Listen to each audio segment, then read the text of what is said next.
the rights of the representatives. Okay, so in this industry, you can call the people who distribute the products and services. You can call them representatives. You can call them members. You can call them associates. You can call them distributors. In our company, we call them representatives. They created something called the Bill of Rights for the representatives. One of those rights is the right to input. They listen to what their leaders are saying because the leaders are the people who are out in the field getting the job done, hearing the objections, hearing the resistance points, and then taking that back to corporate for them to help us out on that side of it. Another one is the rights to toys. What that means is that when the company buys toys with its assets, and that might be a jet, it might be a boat, it might be a vacation home on the beach, in the mountains, or whatever, those toys are the distributors. So we get to use them as well. With each commission point, if you will, that you earn, you're earning toy points. So you get to utilize those toy points any way you want.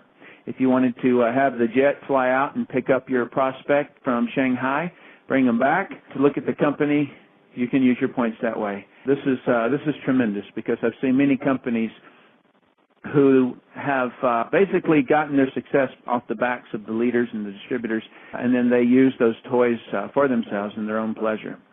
Another one, and this is a very big one, that is the right to protection from termination. I cannot begin to tell you how many horror stories that I have heard in my experience. What this has to do with is a company has grown to some degree to where the leaders are the corporate leaders, owners of the company, have had tremendous success. And so the company might be at $100 million, $200 million in sales, and so the corporation is kind of fat there.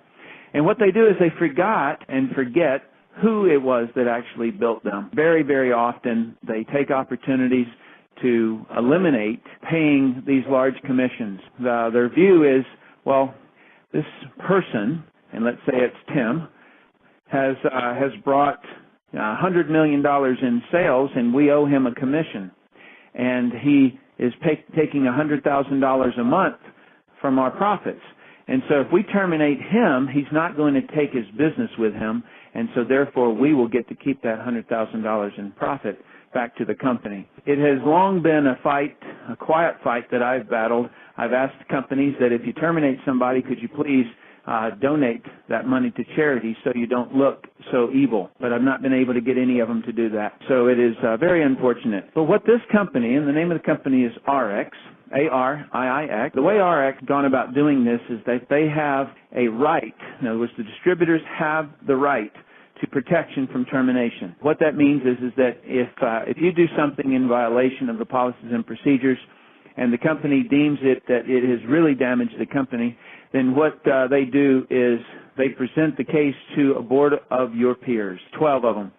So 12 people are basically going to decide if any one of them, all right, so it's got to be a unanimous decision. If any one of them says, no, you know what, Tim really helped me, well, I want to keep him around, then they will not terminate. Now, this is very different. I've had people come to me and they talk to me about so-and-so's comp plan or so-and-so's product or so-and-so's whatever.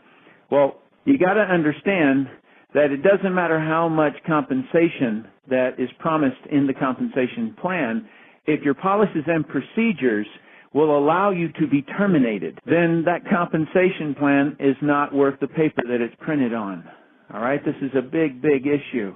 You really need to evaluate that. You need to take a look at it. Something else that's in there is that the company will never take itself retail sales. And what that means is that there's a clause in almost every company's distributor agreement that says that in a 30-day notice they can switch from being in the direct sales industry over to retail sales. So if you build a big market, in other words, a lot of people buying the product, wanting the product, things like that, then with a 30-day notice they can shift that company and go and sell that product to Walmart or to whomever. This, to me, is catastrophic.